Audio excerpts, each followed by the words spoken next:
Girl, let's talk about Solange. Solange is every damn thing, and here's why. Right now we're in this cultural moment where there's a lot of talk about being unapologetically black. And that's important because we know that just living in our black bodies and loving our black selves is inherently political. That love is interpreted as a threat to dominant culture. But I do firmly believe that we should encourage people who are invested in healing ourselves and transforming culture to take it a step further. If we want to win, it's important not just to be black, but to be black with the purpose. Now, I say all that because I remember when Cam Newton was giving NFL pressers talking about collard greens and ham hocks. It's gonna be a process like long cooked collard greens. You know what I'm saying? And I think those collard greens are brewing right now. You can smell it from a mile away. But then he turned out to be #AllLivesMatter. So clearly, that is not enough. Real change requires forward movement. And to get that, we have to be intentional about what we're putting out into the world. That ethos is present all throughout Solange's new album. It's called A Seat at the Table, and it is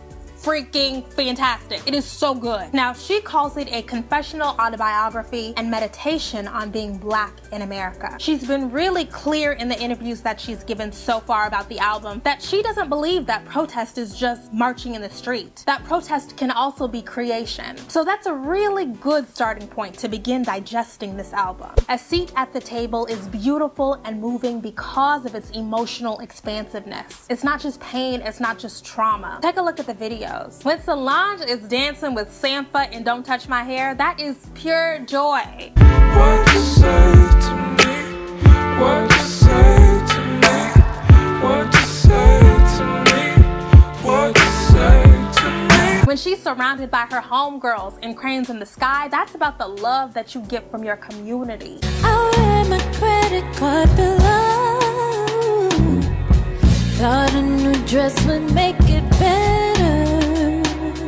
Solange is making it plain that there is hope and happiness in claiming your space, whether that be your physical space, as in get your hands off my body, or it's your emotional space, giving yourself the opportunity to be vulnerable. And the album is woven together by the voice of Master P, who is himself an interesting figure because he's rich and a visionary and undoubtedly successful, but he doesn't embody respectability in a lot of ways. In fact, I had to check somebody who tried to question why he was worth celebrating. But Master P ends up being so thoughtful and inspiring. And he ends the work by saying that we're the chosen ones, which is a reference both to our alienation and to our eventual victory. So I live for a big glossy production, but this isn't quite that. So of course what we got from the album is polished because Solange is a phenomenal songwriter and she's aesthetically brilliant. And Solange had the good sense to tap Raphael Saadiq to co-produce the entire album. So you'll be whisked away on this lush instrumentation. You will fall into every feeling, every emotion, every lyric. But what really makes this album unmissable is the fact that the personal is so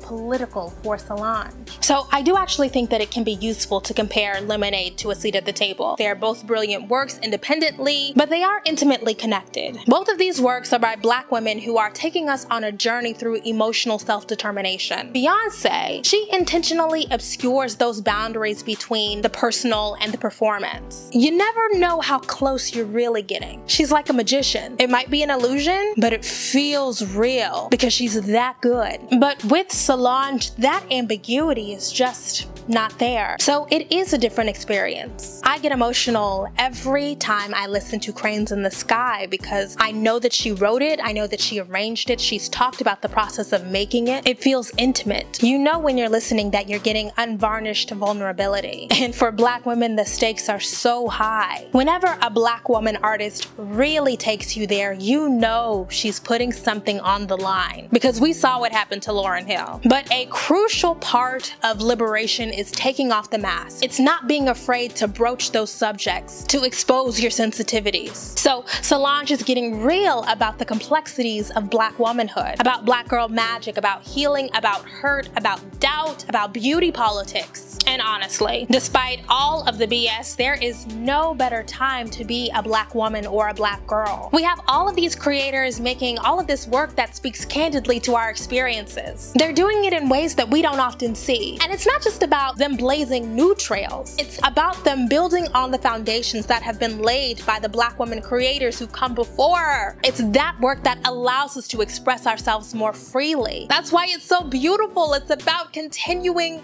a legacy. And legacy is something that those Knowles sisters, they get it. Solange made an album for the times. And it's not preachy, it's not didactic, it's not boring. It's called A Seat at the Table, but to my mind, it's about getting what you rightly deserve. And that is the whole damn thing. Solange, girl, you did that!